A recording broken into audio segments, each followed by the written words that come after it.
Hello, good morning. Is it Rachel? And we have Oli.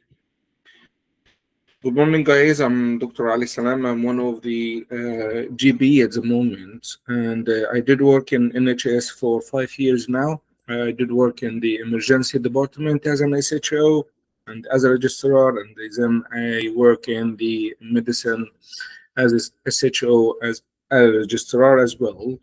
And now I'm qualified GP. Today we have lots to talk about. Mainly, it is informal discussion, and we will discuss about the NHS and the induction. What is the NHS? What is the structure of the NHS? How to survive the first 6 months in UK in NHS? How to do the ward round? How to communicate with the patient? How to communicate with the other colleague as well in the hospital? So I'll start with the video about the structure of the NHS to understand more about it.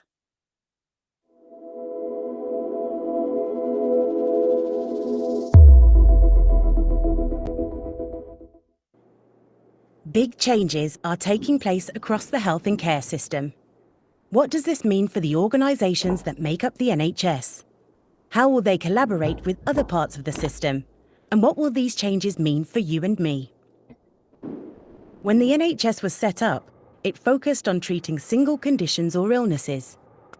Since then, our health and care needs have changed. More of us are living longer, and many have multiple conditions that require regular, ongoing care. However, this hasn't been reflected in the NHS's structure, a patchwork of organisations that often work independently from one another. Navigating this can be confusing and can have a negative impact on our experience of care. So, for some years now, health and care staff and leaders have been working to bring organisations closer together to better meet our needs by working in a joined-up way. Primary and secondary care, social care, mental health, and community health services have been seeking to partner with each other in different ways.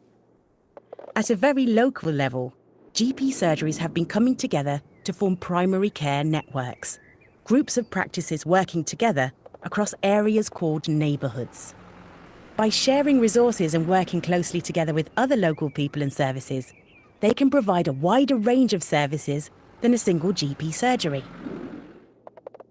Health and care organisations have also been working together across larger areas called places, often covering the same area as a local authority, where large parts of the NHS budget are spent.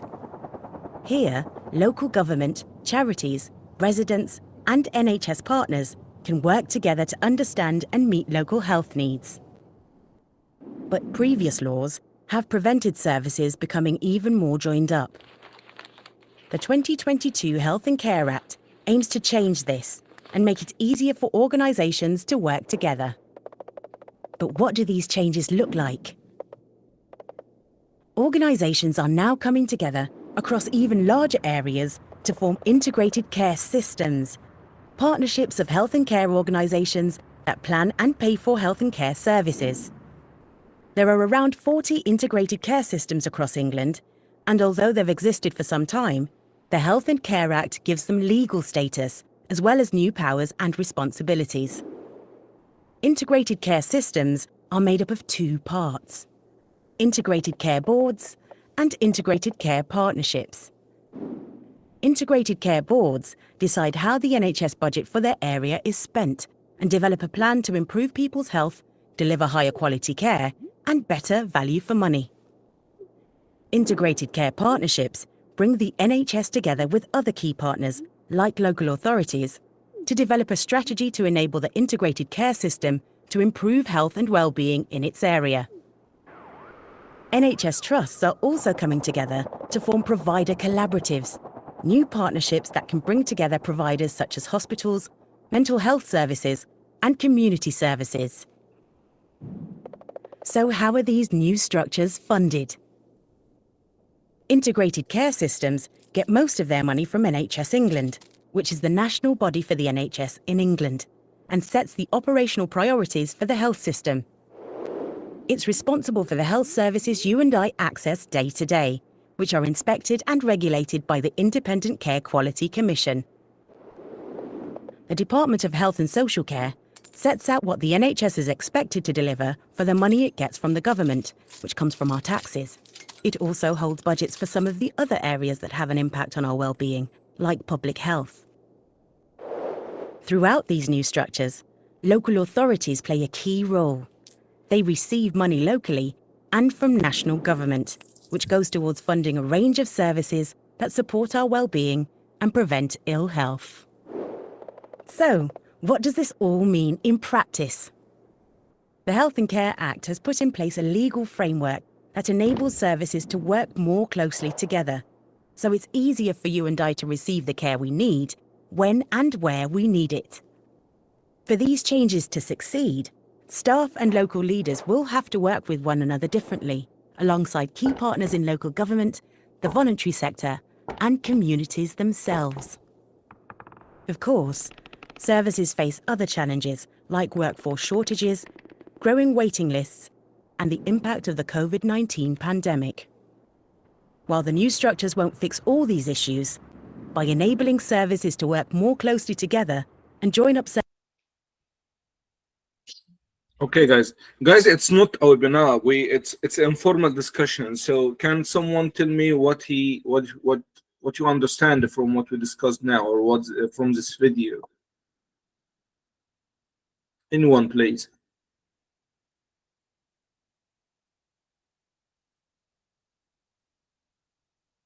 Okay, so because it's the first time for me to come here in UK, if I'm having a fever or having some cold, what is the first contact? Who should I contact? Is it the GP or shall I go to A&E? The GP. The GP. That's absolutely right. Okay. So if there is an accident, who should I contact? Should I contact my GP or should I go to A&E? I think A&E. A&E. If a lovely lady pregnant and she is in 6 or 10 weeks and she's having abortion, how can she get a contact from the obstetric department?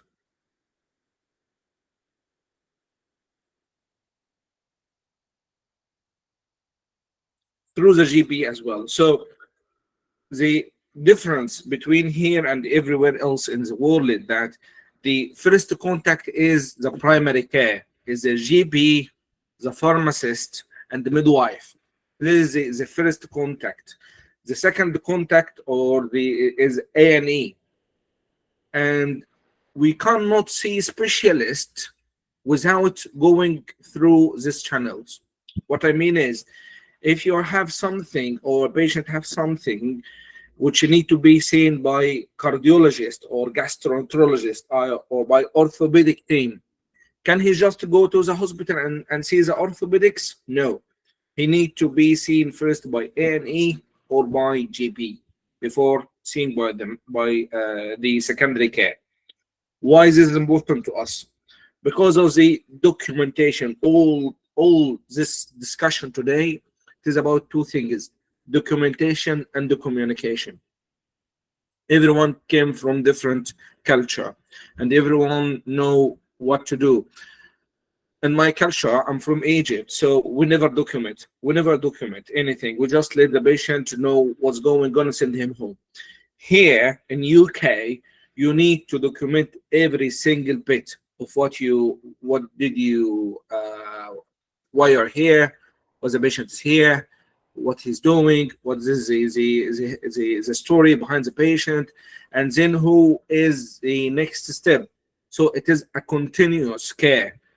If the patient came to you, he must see someone before you, and he will see someone after you. So documentation and the communication is a main principle here in the NHS system. Any questions so far? Anyone had any questions so far? Okay, I don't want to speak too much about it because I know lots of you did finish PLAB. Most of them finished MRCP, MRCS, so they came here and know what exactly we're talking about. All right. I need some interactivity because I'm not giving a webinar, guys. Tell me some questions. Who's working now in NHS?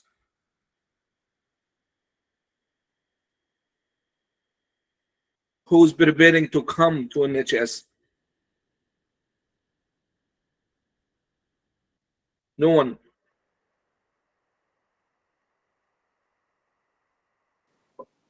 Hello, I'm Dr. Khan. How are you, Dahad? Are you good? I'm fine, thank you. Well, thank you so much for organizing this class. It's very kind of you. I had a little question. I don't know if it's appropriate for the moment, but though I will ask it anyway. Could you be so kind as to just help us understand the hierarchy of the NHS? Like, I'll be joining as a clinical fellow, a junior clinical fellow to be exact, in a few days. Who are the people that are above me? What is a senior clinical fellow? Who's above that? Who can I talk to? Who do I have to escalate my problems to? So I just have a general understanding of who my seniors or my juniors are, and I can appropriately approach them when I need to. Would that be all right?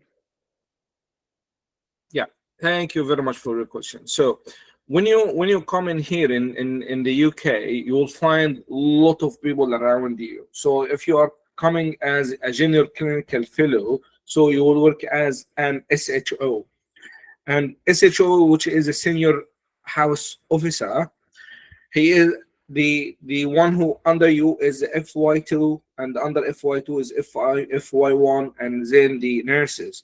Who is above you is the registrar and the SAS and then the consultant. So when you come into here, mainly you will work in the secondary care. You will work in the hospital, in the trust. All right. What is a trust? What I mean by trust? Trust is group of hospitals, maybe two, maybe three hospitals. One is district, one is little bit big, and the other one is for rehabilitation. If there's a third party, if you will work in the hospital, you will work in the secondary care. So you will work as an SHO. All right. And what I mean by SHO, you will come in the morning to do the ward round, and after the ward round, you will have a list of job for every single patient you did see. And after that, by 11 o'clock, the ward round will be done, and then it's time for you to do the jobs that you have. And after that, you will take your break around 1:30, and then you will come back from the break to chase the blood results and the tasks you did before. All right. If you are having a problem, if you are having a problem, who should you contact? Why the problem will come first? What kind of the problem? It will depend on the. Then it will. Just 1 second.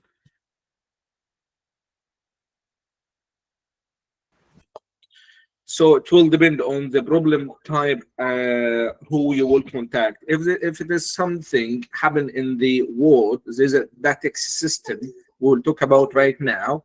If it is something related to yourself, so you can contact your clinical supervisor, who will be the one of the consultants. If there's something related to the payment, the money, the rota, it will be the HR. So we can go through it in easy ways right now through this discussion. Is that okay? Yes, that sounds wonderful. Yeah, that's fantastic.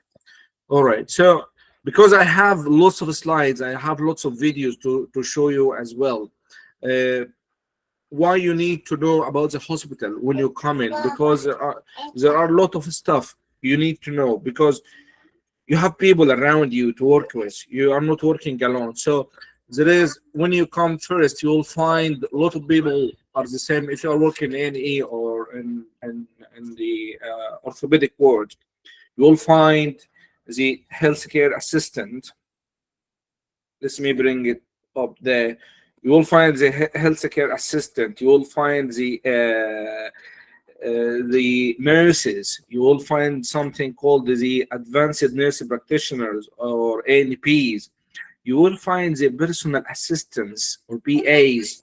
You will find the matron. Lots of names, lots of names. Every single one have something to do. All right, every single one have something to do.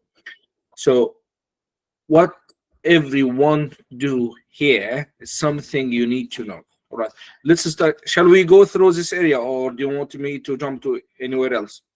Shall we try to find what everyone do in the hospital around you? What do you think? Just a small explanation would do. Don't take much time. You can just tell me a little bit about it and then proceed with your lecture. That will be fine. Thank you.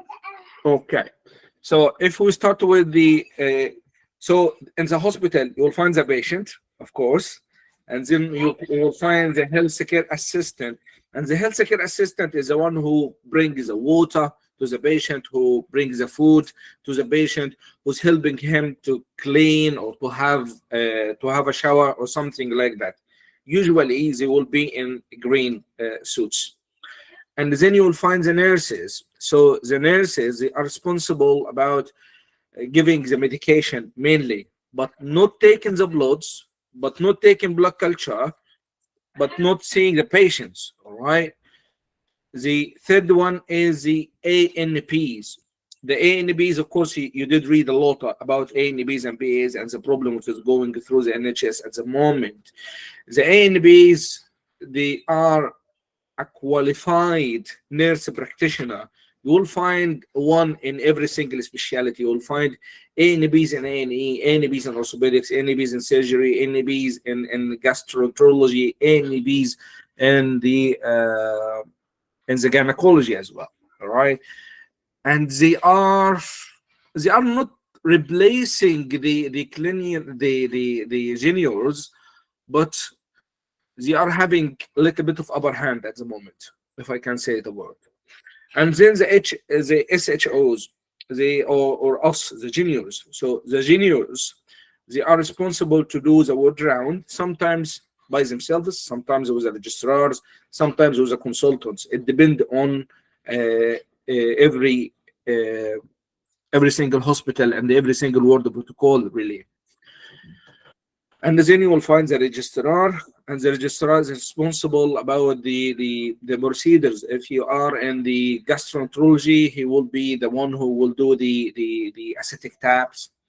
If you are in the orthopedic team, he will be the one who do the surgery with, or help the assist the consultant. If you are in the gynae, he will be the guy with for the abortion and all of this stuff.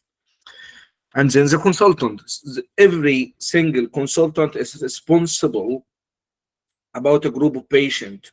So maybe 10 patients in the ward, maybe 20 patients in the ward. It depends on every single ward protocol as well. All right.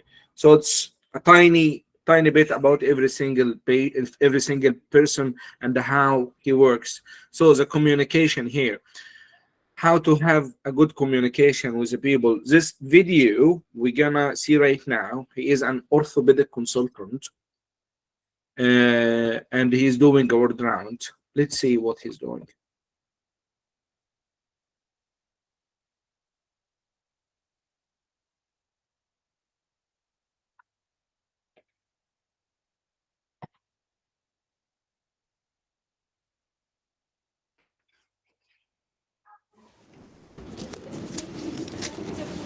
Absolutely, yes. Thank you. Hi, Helen. Settling in okay? How are my post-ops doing? That's fine. Let's go on the ward round. Are there any nurses available? I think there's another round going on, but I'll get someone. No, it's fine. Never available when we need them anyway. Let's just start this round. We can't be waiting. Hello, Mrs. Jones. How are you feeling? Oh, not too bad. A bit groggy, but pain's okay. Okay, that's fine. Your operation went well. No issues there. We'll have you up and about by tomorrow, hopefully. Can I just have a press of your tummy? Right, Helen. Abdomen soft, wound dry. Catheter out tomorrow. Free fluids tonight. Normal diet tomorrow. And outpatients in 6 weeks. Has she had her antibiotics? Oh, no, what would you like? Kef and Met? Oh, no, that'll give her C. diff. a spot of comoxiclav. You're doing very well, Mrs. Jones. I'll catch up with you again tomorrow. Okay, thank you.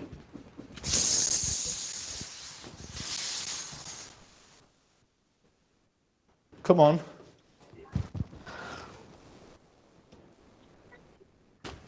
Hi, Mrs. Stevens. How are you doing?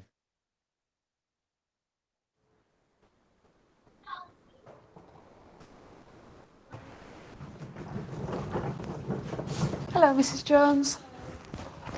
Ow. Nurse, could you help me, please? No, now. Yes, It just it one really moment. hurts. No, I really need to go to the loo, and I just don't want to have an accident. Sorry about that, Mrs. Jones. How are you feeling? I'm okay, a few twinges, but I'm all right. Well, the doctor's written you up for some painkillers, so I'll give you those to make you feel more comfortable. And some antibiotics as well, okay? Sharon, I need to talk to you. I'm worried about Mr. Wilson. His Muse score's 6.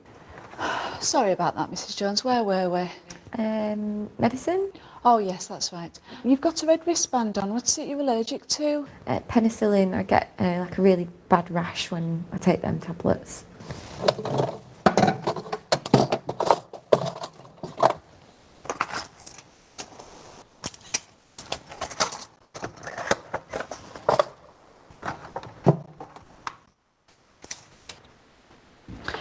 Right, Mrs. Jones, these are your antibiotics, okay? Which ones are they? These called augmentin.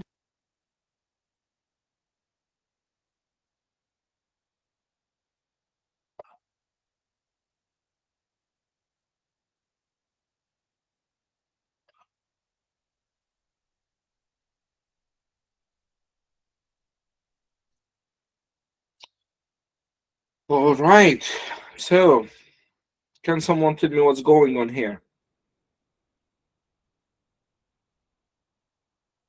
So the consultant came in a rush, and he need to see the do the wood round in a rush, and the SHO was there, and all of a sudden come and do that. It was just doing it quickly, and there is a miss or a mistake has been happened here. What is a mistake?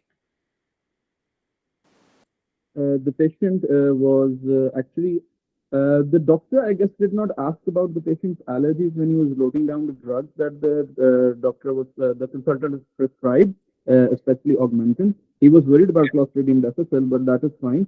I see the pharmacist did ask about it, but I think he was not as well informed that she knew that augmentin does actually contain a penicillin compound, and the hospital was generally understaffed. That is why this issue was created, I guess, in the first place.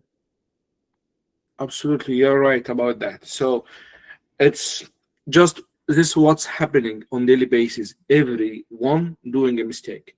We are doing mistakes, and there's no problem about that. If you are doing a mistake, there is a system you should go through.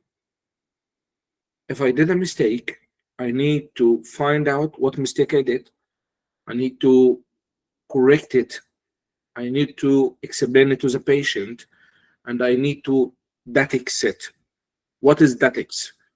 So datics is a system where you say that there is a mistake, I did, someone did, and by this mistake we have a harm happened to the patient. The patient has a rash because of the penicillin, and we did give her some 1, 2, 3, 4, and we are recording this, and we did put a big chart on the patient notes that the patient is allergic to penicillins, and hopefully this will not happen again. So the datics system is not to say that shame on you, you did a mistake and go away. No, it's not like that. The datics system is a system to find out the mistake and to make sure this mistake will not happen in the future. All right. So don't be afraid if you did a mistake. Don't be worried if you did a mistake. Just find out about it, explore it with your senior, and explore it with the patient, and of course say sorry to the patient and explain what happened exactly. And then you can, if you are in the training in the training post, you can put it in your portfolio, of course. All right. Good. So this one of the most important things that happen here, the mistakes, and this is the dating system. Have you heard about dating system before? Yes, we have actually heard about the DATEC system. I'll be really frank if I put it out there.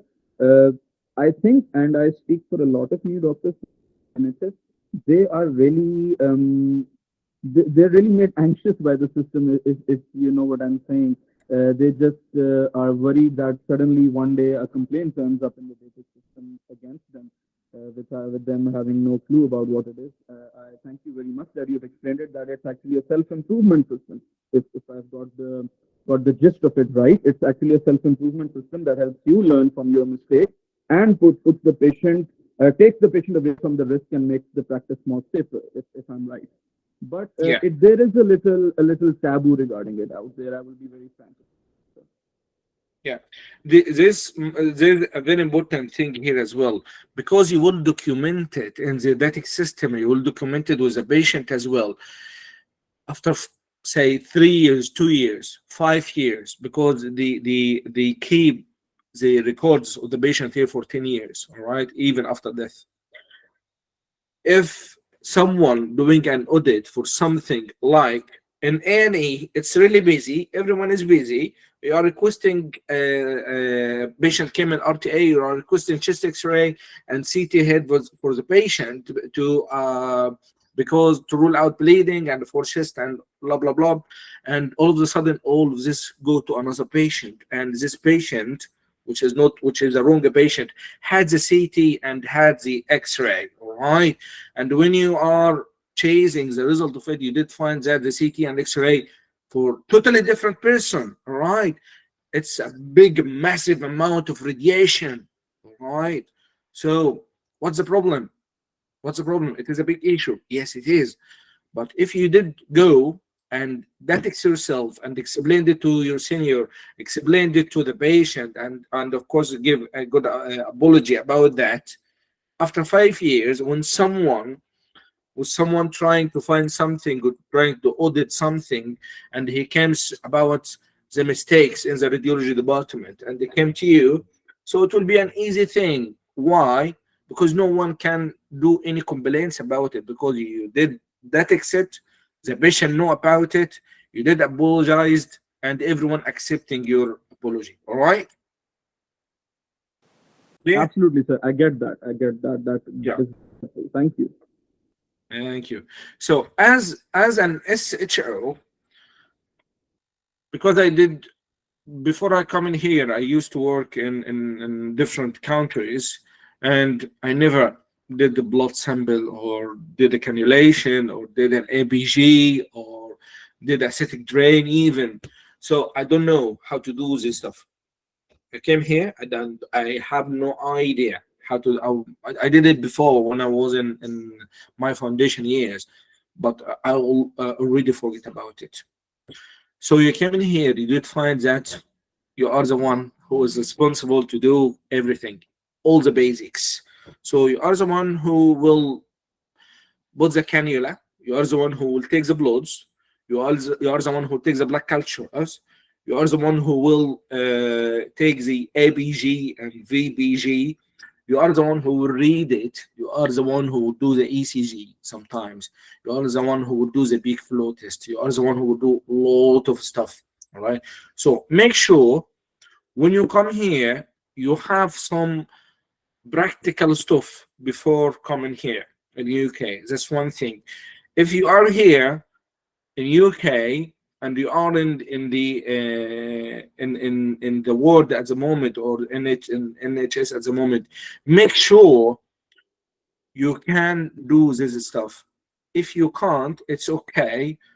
Have a look around, see your peers around, see your colleague around, how they do it. Stay with them and have some observation and do it yourself. All right, because it is a basic and you will find it everywhere. All right. So this is the basic clinical skills. About the PLS and ALS, how many one of you have a recent course of PLS or ALS? You can raise hands if you don't want to talk. Fuad, yeah. Who won? Who else? Yeah. You, Roman. I'll tell you something. During the world round, there is a crash bleep and there is a sound going everywhere, and everyone is running toward one direction, toward one patient who is arrested. What is your rule? What you will do as an SHO? What you will do? Any idea?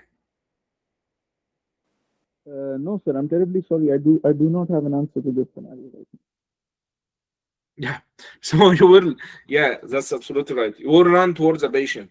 Okay. If you don't know what you're doing, so you will run to the patient and you will do one of four major stuff. You will jump on her chest. You will, if someone is jumping on the chest already, you will take some bloods. If someone taking some bloods already, you will try to figure out something. You will bring the patient notes. If someone is doing it, so every single one have a rule. Back mask, yeah. Every single, that's absolutely right. Yeah, every single one have a rule. There is a video, I'll send it over on the WhatsApp after we finish, called ALS. So you cannot just stand and everyone is jumping and running around you and you're just standing in your position and have no idea what's going on. What should I do? You should do something. If you didn't have a PLS, if you didn't have ALS, if you are on the registrar level, please do it before you come to the NHS. If you are in the NHS, please, it's the HR, I think. If you just drop HR email or drop your supervisors an email that you need to take a PLS and you need to take ALS here in UK, all right? Every single time you are doing the world round in the morning, you will hear the voice of someone is checking the defibrillator. Every single time there is a call or you are on call, you will hear the crash play jumping and you will need to do something. There is a crash play on daily basis everywhere in the hospital, everywhere in the hospital, if you are working in the hospital at the moment. All right. So this is a basic clinical skills. I don't want to jump a lot and to speak a lot about the stuff. So let's see. Is everything clear till now, or you want me to? Anyone have a question? You want to ask about anything? Not really. All right. Okay. So we will jump to the communication skills. What I mean by communication skills. This is the first question. The communication skills is how to communicate with the patient, how to communicate with the nurses, and the most important one in the structure of the NHS is not the consultant. It is not the consultant. It is not your registrar. It is the nurses. The nurses. They are most powerful. All right. So you should have a good communication with them. And we will talk about that in details right now after seeing these videos. All right. Let's see. Hi, I'm Hannah. I talked with you, I know, the other day, but I just wanted to touch base today, you know, about your stuff, your situation. So I read your chart, and I know we talked last time. Are you still feeling depressed? Yeah. Depression's okay. Depression. And I know you're feeling depressed now, but I felt depressed before, and it will pass. Like, you'll get over it. It's not that big of a deal. And so this depression, why are you feeling depressed? Well, Oh, wait, sorry, I had another note. Something else I wanted to ask you before. No, why, or is that depression what brought you in here? well, I OD'd earlier because I was Depressed? really sad. Yeah. Okay, so that overdose we'll have to talk about. So then why are you feeling depressed? Well, I was abused earlier. I just don't. I mean, your life doesn't. I looked in your chart, and your life doesn't seem all that bad. So this depression, I think you can get over it. Yeah. Let me look at my notes here. I know we saw some stuff. Oh, hey. Yeah. Can I talk to you later? I'm gonna finish talking to her. Okay. Sorry, I lost my train of thought. Let me look at my notes here. You got the abuse, the overdose. So can we talk about these thoughts? No, that like that area. Do you want to? Are you still having those thoughts?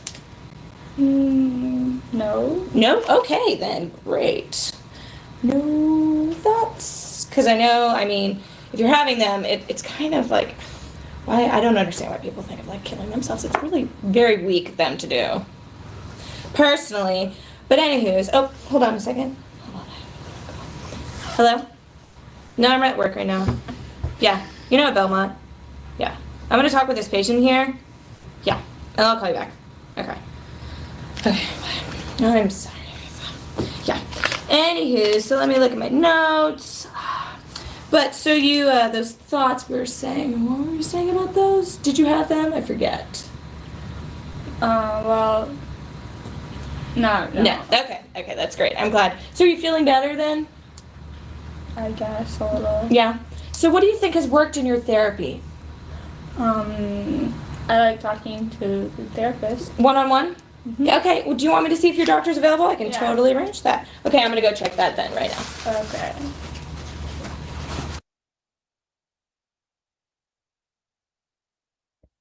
Ooh, what do you think, guys?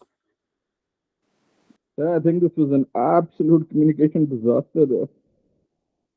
It Yeah. felt like a 14-year-old Brooklyn girl just talking trash to another girl. It's not professional at all. Yeah. Yeah, very unethical and insensitive. Absolutely. Yeah. So this is what not should be happen on daily basis. And I'm afraid sometimes it happens in the hospital. All right. So the communication skills is one of the most important things here. It must be an effective, sensitive, and patient-centered. We are not here about. We are not having this discussion about me as a doctor. She said you've been depressed. Yeah, I was depressed before. You will get through it. No, no, it's not about you. It's about the patient. So do not involve yourself in. If you are in the middle of consultation, no interruption. No one will come and interrupt you while you are sitting with a patient. When you are doing the ward round, no nurse will come to you and interrupt you. If you are sitting by yourself, yes, she will. But if you are seeing a patient, she won't. Right? So no interruption, no phones, and patient centered and be ethical to the patient as well is the most important thing here. So this is about the communication with the patient. All right, she never smiled during the whole consultation. Did you notice it? Why she's not smiling? One of the most important here, something it's called interpersonal skills. What is interpersonal skills? If you are seeing a patient, he should be the center of your practice. So if he is the center of your practice, you need to smile in the whole consultation. If you are going to say, I'm sorry, I did this mistake, you need to smile. If you are going to say, I'm sorry, I know you are frustrated because of the depression and the mood you're in, you need to smile. If you are going to say, all right, tell me more about this pain in your hip. I know that you had the operation yesterday. How is the pain today? So she will engage with you. If you go to say, all right, so we are in a rush today, so tell me how's the pain. Okay, I'll give you some painkillers for it. Which is better? If you are saying it, yes, hi, tell me how's the pain today. Do you need some more painkillers? Or if you are in rush and say it in rush. without smiling. Okay, so smile, make it easy, be sensitive, be ethical is the most important here. All right, this is with the patient, uh, with the patient. Okay, and there is two major things you should learn: the breaking bad news and dealing with difficult patients. Breaking bad news, if someone had, they did find a lesion on the chest x-ray, or he has been diagnosed with a cancer, or he has been diagnosed with a multiple myeloma, or he has been diagnosed with metastasis of unknown origin, right? So, and during the word round, the consultant said, all right, so you will let the patient know. It is your task. You will let the patient know how you will do that. Okay, it is a big topic. Takes maybe a few hours to learn something like that, but in a quick way. So you should know the facts. Should gather your thoughts about it. You should take the patient in a room, not in the ward. Take the patient in a room. Ask him if you need some relative to. To bring them in to have this discussion and involve the support as well. Do you need someone else from the chapel? If he is Muslim, do you need someone as an imam or sheikh to come over and have this discussion with you? This is a breaking bad news. All right. The other communication important thing here is the difficult the difficult consultation. Difficult consultation, you did something wrong. If I did something wrong and I will need to go to the patient and let him know that I did something wrong, it is a difficult consultation. If patient is complaining because the nurse didn't give him the pain medication at 8 o'clock and because of the word round it gave it at 12, so it is a difficult consultation. All right, how to deal with a difficult consultation, you should know about it as well. The time is running. I'm really sorry about that, and I'm talking too much. If you wanted to take a break or you want me to continue, please let me know. Shall I continue? Shall we take a break? Sir, you keep going, please. Thank you so much. Keep going. Good. So about the teamwork, the nurses who are really important around you. Okay, how to keep it working with the nurses. Break. Okay, we will finish this one and we'll take a break for 5 minutes. How to communicate with the nurses. All right, every single time you are coming and you are entering the ward, you are entering A&E. All right, say hi to everyone. Say hello to everyone. You don't know them.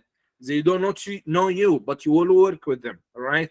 So smile, say hi, say hello. Don't be shy. Don't be embarrassed. Say hi. Be open. They love it. They like it. They will like you. They will help you. All right.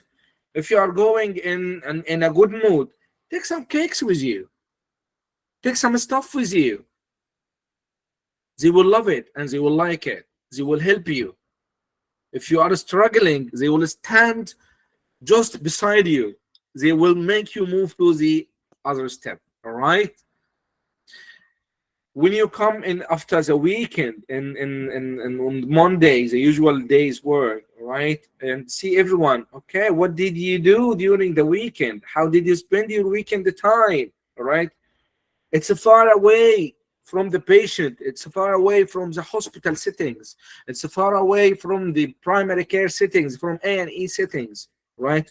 You are building a good rapport, not with the patient, but the people who will work with you.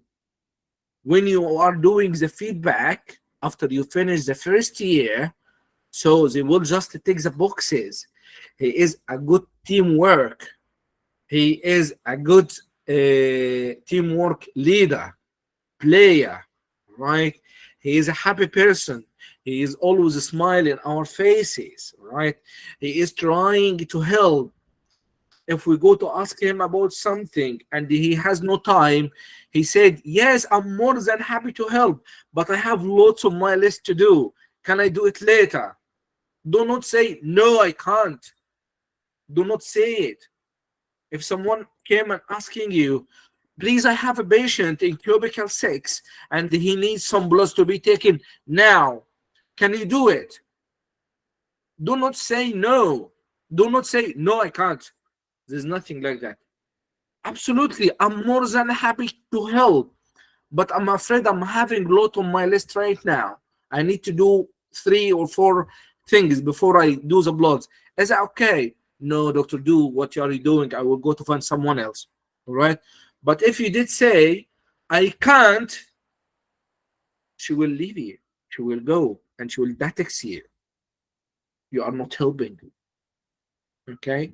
There is big differences between both. You are busy. We know that you are busy, and there is something you need to do because it's one of your work duties.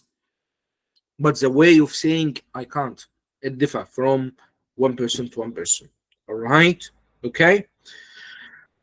Another thing about the ANBs and BAs, because do not feel frustrated from what you are hearing on Facebook or on WhatsApp or Telegram or whatever you are on. Do not feel that they are above you. Do not feel that they are taking your position. It's not like that. All right. Work with everyone. Smile in everyone's face. It is a work. It is a work.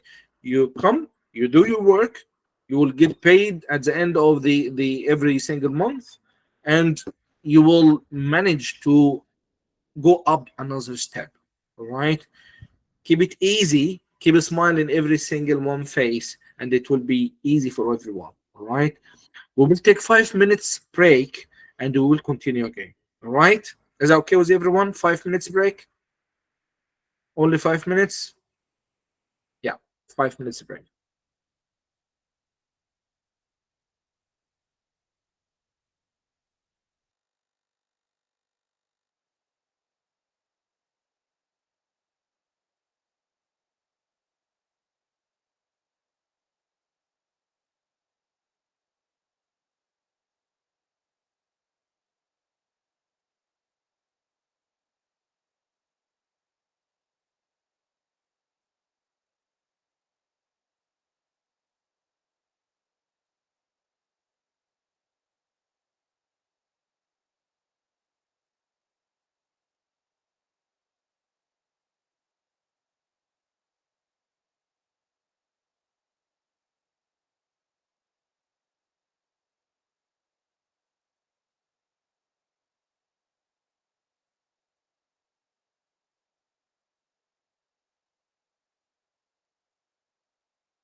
Okay.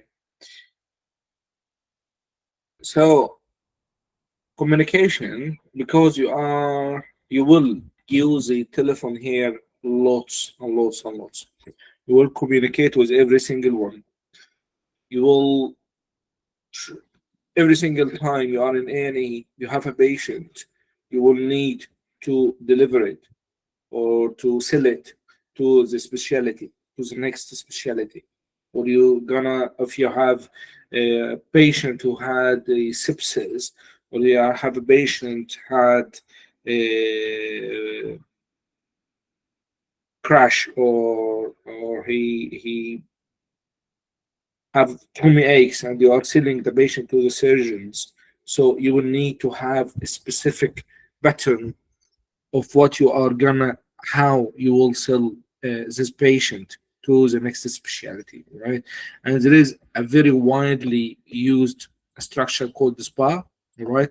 So a SPA is a situation, the background, the assessment, and recommendation. So you are calling the resource team, the registrar, to let him know that your patient saturation is 82 and he is gasping breath, and you want the registrar to come to assist him, to start him on non-invasive ventilation.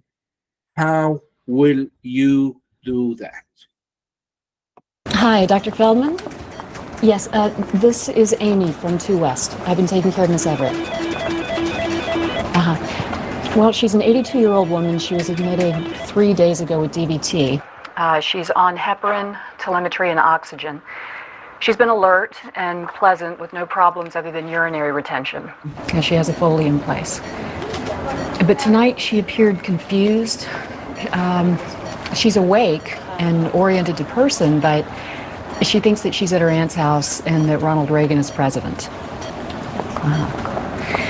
Yeah, well, no, I checked with her nurse from the last few nights and confirmed that she doesn't sundown and she's normally very sharp.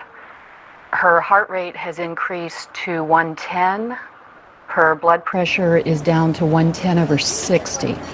Yeah, her systolic usually runs 150. Yes. Her temperature is 37 Celsius. She looks pale but not uncomfortable. Her coag studies are within the parameters and her blood gas is normal. All other AM labs are normal. She's not putting out much urine and it looks cloudy to me. I'm worried about her. I think she needs to be seen. Want me to order some labs? Maybe send her urine for culture? Yes, sounds like she could be getting septic. Send a urinalysis with culture, chemistries, and a CBC. Thanks for calling. I'm on my way, but I need to know if there are any changes immediately. Okay, how effective this delivering of the patient? How is it effective? Is it really effective or not? It is. It is. It's only in 1 minute. In 1 minute, the doctor or the SHO explained everything. Who is she? Why she's calling about the patient, and what's the situation of the patient, and what is the assessment, the numbers, the pulses, the blood pressures, temperature, the situations, the facing, the looking, and what is the recommendation. She recommended to do some blood test, right? What next should I do, right? The registrar or the consultant on the other side, she did not interrupt her while she is talking. Why? Because she's knowing what she's doing. She's giving it in SPAR technique. If you know SPAR technique, if you get yourself prepared every single time you're speaking with the microbiology, with the registrar, with the surgeon, with the orthopedics, because you will do this on every single day. It's communication. Your patient is on continuous treatment. All right. So if you will finish, you will deliver it to someone else. All right. Are you aware about SPAR technique?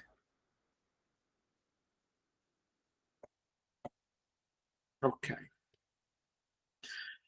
All right. So there is a lot about the communication skills, and I will just finish in 10 minutes about the someone asked about the IT, the system. So the system here in UK, every single thing is on a system, right? So what we mean by system, is it electronic system?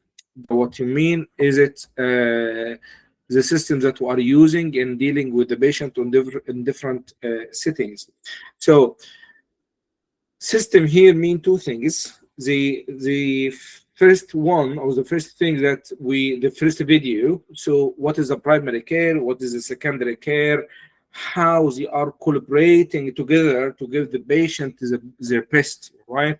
This is a big system, and every single trust or every single collaborative or network, they are using systems, electronic systems, to save the patient details, all right, including the patient history, the patient labs, and the patient plans, what it will be happen with those people again. And every single one in the NHS trust, from doctors, nurses, PAs, can be involved and can have a look at the system. All right, I'm having 3 videos. The first video is about ICE. ICE is a widely used lab request and report. If you are requesting a blood test or so, you will find it on ICE. So this video is to explain how to use ICE. So hello everyone. So if we are talking today about one of the famous lab request and radiology request and system in the UK, which is ICE. If you open it, you will find that the name, the date of birth, and the address of the patient here, the hospital number is there, and the his sex and the telephone number as well. And you will find tiny little word here called service. So under this, you will find the clinical letters, the OpenNet report, the requests, and how to order the test, the report list, the request list, and the sample queue and the sample collection. So because this is a DOMI patient, we are showing how to request something on the list. So you will go to order test directly, and it will come like that. So what bloods you need? So you will find a lot of bars there. It differ from trust to another, and you will find several things here as well. Is a primary care set, is it radiology, is it microbiology, is it coagulation, chemistry, whatever.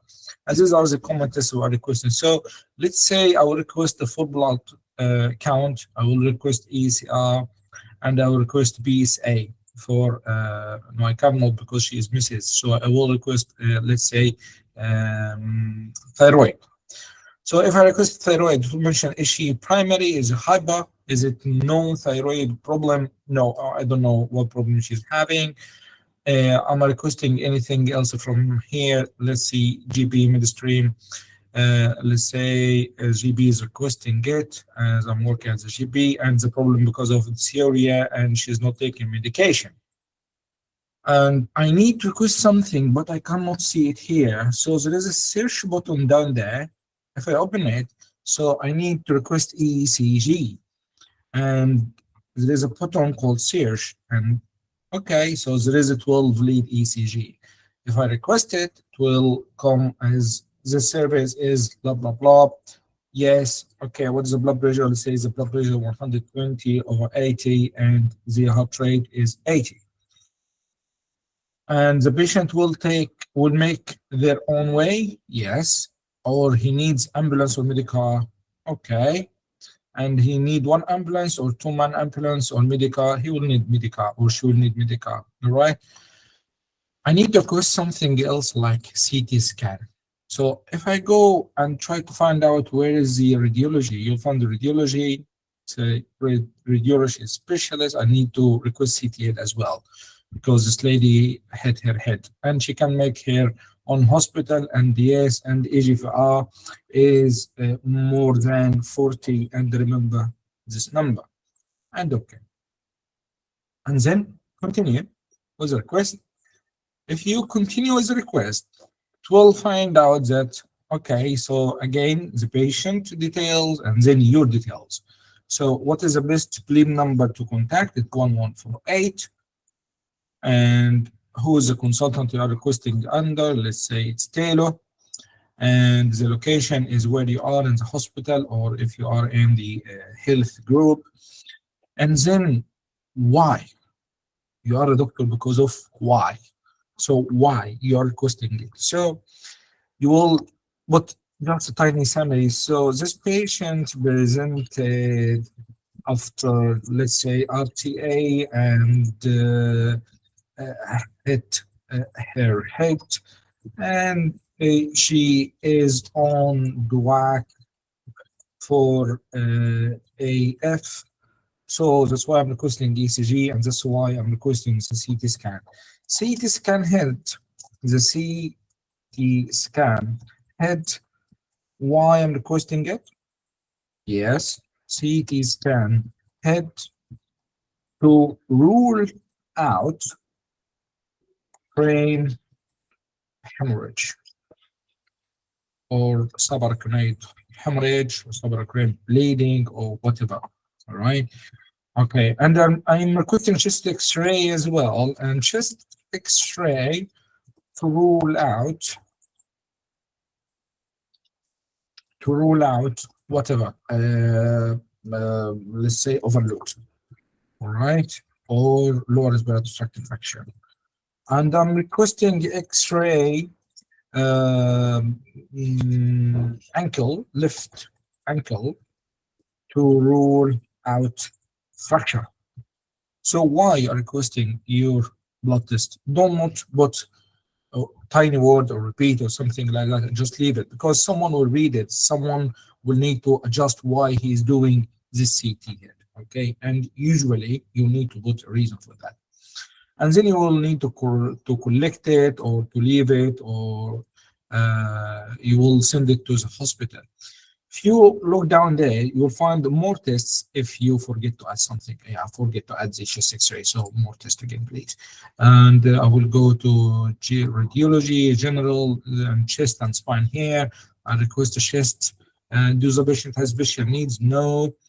And continue. Yes, I'm correct. Okay. I'll stop here. Is that clear how to request and why to request and what to put while you are requesting? Yeah, that's fantastic. So every single time you are doing something, you need to explain why you are doing it, okay? And because the radiographer on the other side, he will need to vet it with the radiologist.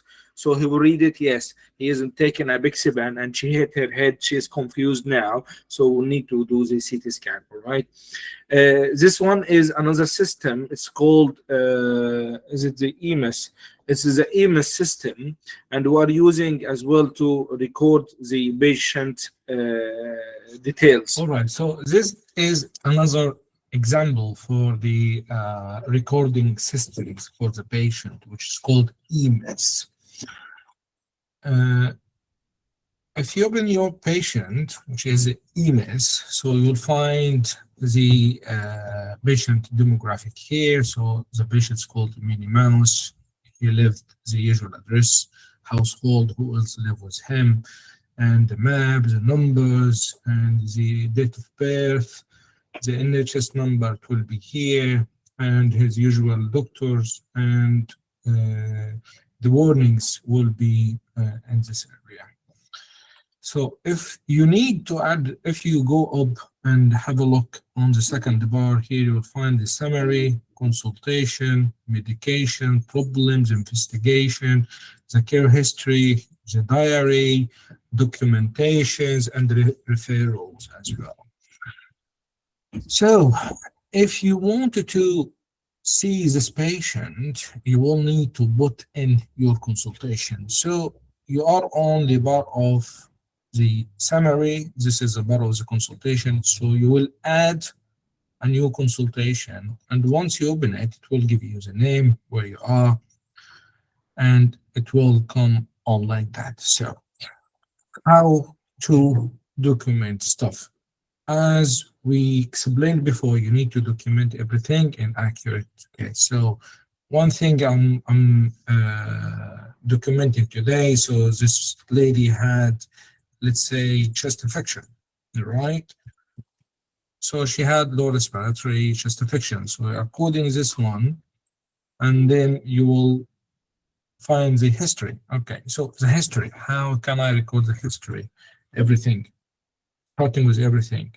So the history, she is coughing for 3 weeks with fever, with night sweats and chest pain as well, and just an increase of coughing, but no coughing of blood. So always exclude serious stuff. No coughing of blood, no recent travel, no signs of DVTs or PE, something like that. Just rule out all the difficult situations. And then do not leave it here. So go for all the other stuff, with whom she live, and where she live, how she live, about the carers, she's having carers, anyone looking after her, all the situation there. And when you jump to the post-medical history, give all what you know about the patient, right? In GP, it's different because there is a list of problems there. You'll find everything there. But if you're in the hospital, you will need to write everything, all right? Good. So the examination, specifically in GB, everything needs to be coded. So if you wanted to put the pulse, do not just write it. So just code it. So it's about straight for this lady is 80. And if you wanted to put the suspected lower respiratory tract infection, and we will need to treat with antibiotics, which will be amoxicillin, and or according to the guidelines, if she's allergic to. Okay, so this is about EMS, and this is another system called System 1, which is the same really. There is no much differences between EMS and the System 1, but I'm showing you the different systems we are using in the hospital, and we are using in the GP as well. I will put this one on play. Okay, so it is another system we are using in GP, which is called System 1, which is really effective, and I love it really. So, and System 1, so you will see the demographic of the patient here, the name, the address, and everything. And then you will find the search button, the task is that you send to the secretary, which is reception, the appointment, the visits, if there's a visit, and to save, and to discard the prescription will be under the acute. And this way you can do some prints. And here you will find some source of numbers for the blood pressures, and this one is for the labs. So if you want to start consultation, you will start it from here. So we are starting consultation for this Mrs. Minnie Mouse. So it's easier than EMS because you can do the history, so you can book every thing you want. So you will say Mrs. Mouse presented today with chest pain, which is ongoing for the last 6 months and not radiating. So any chest pain, you will need to rule out a lot of stuff.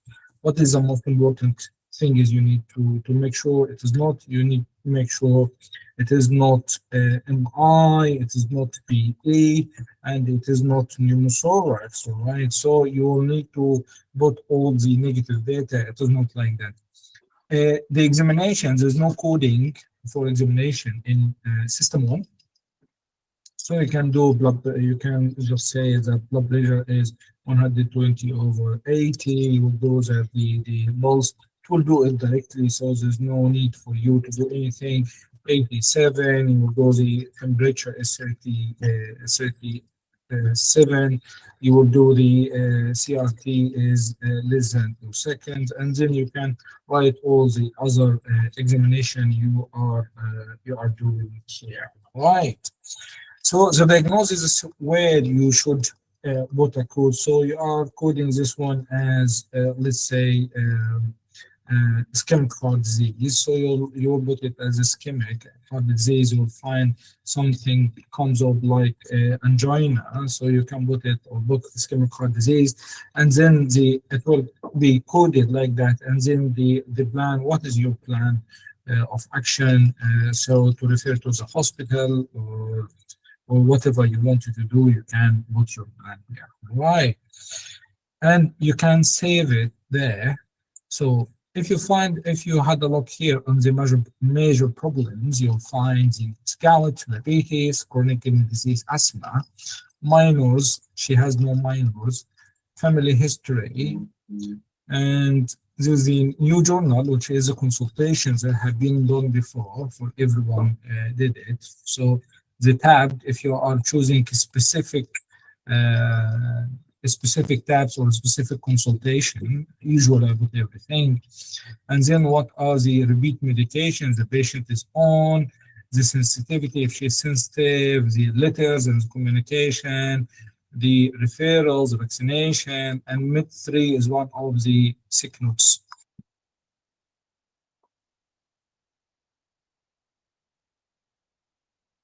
So, are you still with me? Is it too much I did talk about today? I'm really sorry about that. But just wanted to let you know about a lot of stuff is going on. So about the IT system, we did talk about different system we are using here in UK, and there's lots and lots of systems as well.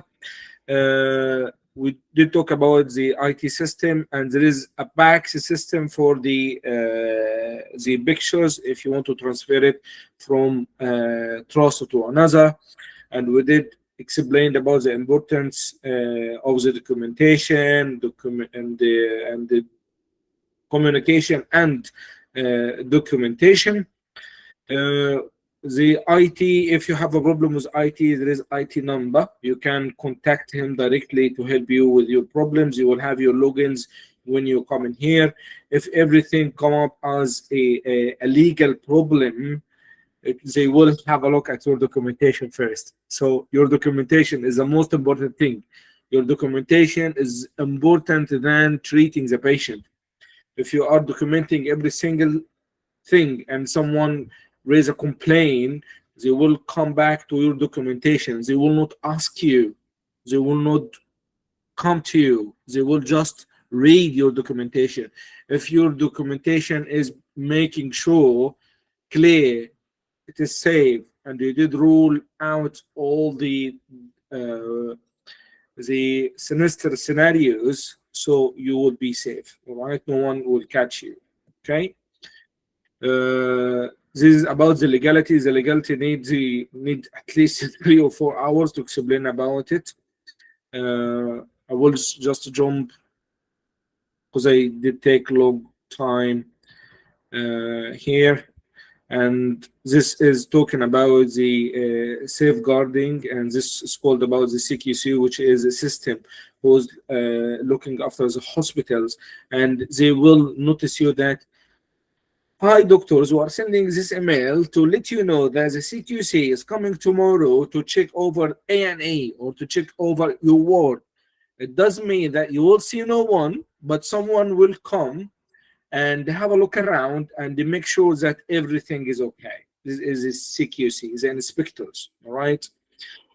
The last thing we are talking about today is your health, your well-being, your work-life balance, and self-care. Please prioritize your well-being. Please, please, please, please, please consider your health. Please go for a walk in every single day. Please try to make friends. Please try to have sociality or society around you to will help you to move around, right? Specifically in the first 6 months, it is really difficult time, the first 6 months. So you need some people around you to help you. If you are sick, take a sick leave. If you are sick, don't not go to the work. Just drop an email, say, I'm sick. I cannot come in, right? I can't because you are sick. Okay? The weekend is a weekend. If you are taking some time off, it's a some time off. Do not engage in your in the work while you are taking some time off. All right?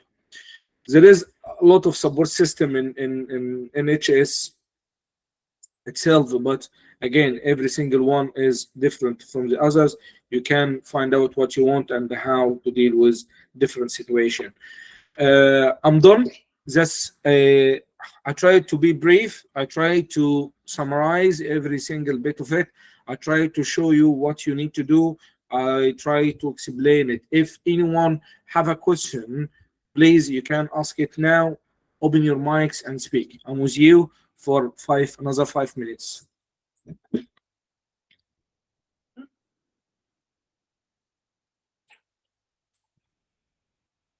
No questions?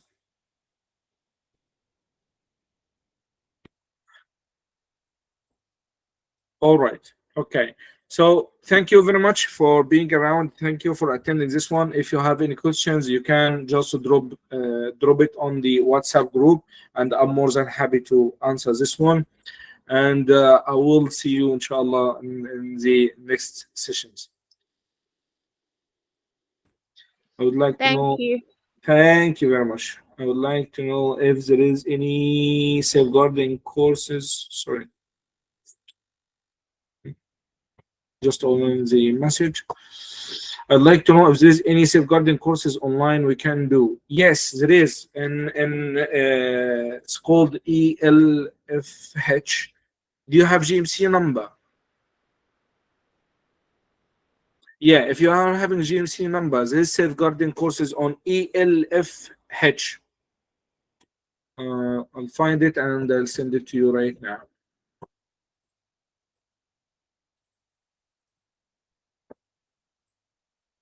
Yeah, and try to finish all of this stuff before you come in, because they will ask you if you did finish it, and you can just send this to them, right? Okay. Yeah, thank you. Good. Any other questions? That's fantastic. Thank you for today. And if any questions comes up, just drop me a message, please. Thank you. Bye-bye.